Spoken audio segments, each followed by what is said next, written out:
मेरी शुभकामनाएं उनकी यात्रा को। नमस्कार दोस्तों, भारतीय जनता पार्टी ने इंडिया गठबंधन को तोड़ने की खूब हवा बनाई। बिहार में नीतीश को तोड़कर सरकार बनाई, तो वहीं उत्तर प्रदेश में आरएलडी प्रमुख जयंत चौधरी के भाजपा के पाले में आने की खबर भी आई। लेकिन अब जयंत चौधरी ने खुद बोल दिया है कि अब तक उन्होंने कोई ऑफिशियल बयान नहीं दिया है, अब तक कोई घोषणा नहीं हुई है। यानी आरजेडी और बीजेपी के बीच सीटों के बंटवारे को लेकर पेंच अब तक फंसा हुआ है।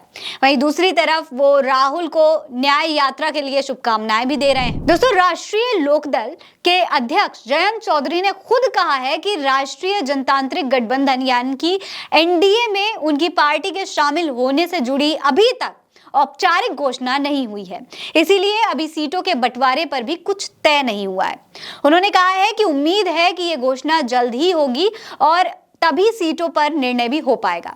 हालांकि जयंत के भाजपा से गठबंधन की अटकलें लंबे समय से लगाई जा रही थी। जब जयंत चौधरी के दादा चौधरी चरण सिंह को भारत रत्न देने की बात कही गई थी, तब से जयंत भाजपा की खूब तारीफ कर रहे थे और जब उनसे पूछा गया कि क्या वो भाजपा के साथ जाएंगे, तो उन्होंने ये कहते हुए हामी भर दी कि अब किस मुंह से मैं इनकार करूं। सुनिए। देखिए, कोई कसर रहती है, आज मैं किस मुंह से इनकार करूं। लेकिन फिर भी दोस्तों, इतना समय हो गया है और अब तक कोई ऑफिशियल बयान नहीं आया है गठबंधन का, जिससे सवाल उठने लगे हैं कि आखिर भाजपा के साथ जो रिश्ता जोड़ने की तैयारी चल रही थी वो जुड़ेगा भी या फिर नहीं। दरअसल जयंत चौधरी ने अपने सभी विधायकों के साथ चुनाव से पहले तैयारियां शुरू कर दी हैं। इसी के संबंध में मथुरा में अपने स्थानीय कार्यालय में एक बैठक में वो पहुंचे थे।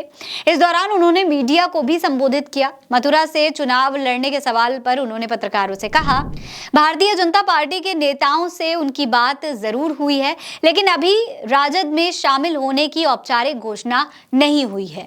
औपचारिक निर्णय हो जाने के बाद ही उनके दल को मिलने वाली सीटों का निर्धारण होगा, तभी तय हो सकेगा कि मथुरा से कौन चुनाव लड़ेगा। दोस्तों, इससे पहले उन्होंने अपने कार्यालय पर अपने सभी 10 विधायकों के साथ पार्टी की आगे की प्लानिंग और लोकसभा चुनाव की तैयारियों को लेकर करीब आधे घंटे तक चर्चा की। उन्होंने कहा कि आरएलडी के सभी विधायक राज्यसभा चुनाव में एनडीए उम्मीदवारों के पक्ष में मतदान करेंगे।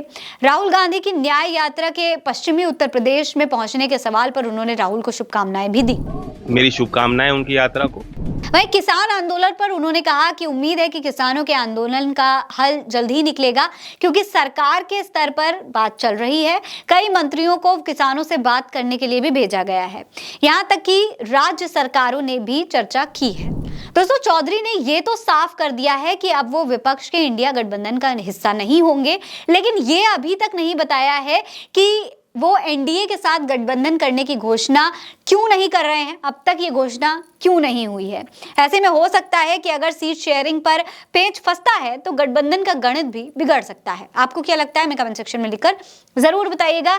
ये खबर आप उल्टा चश्मा यूसी पर देख रहे हैं। मेरा नाम है फरीन अंसारी। आप रहें स्वस्थ मस्त, बस यही है दुआ हमारी। मिलते हैं अगली वीडियो में, तब तक के लिए अलविदा।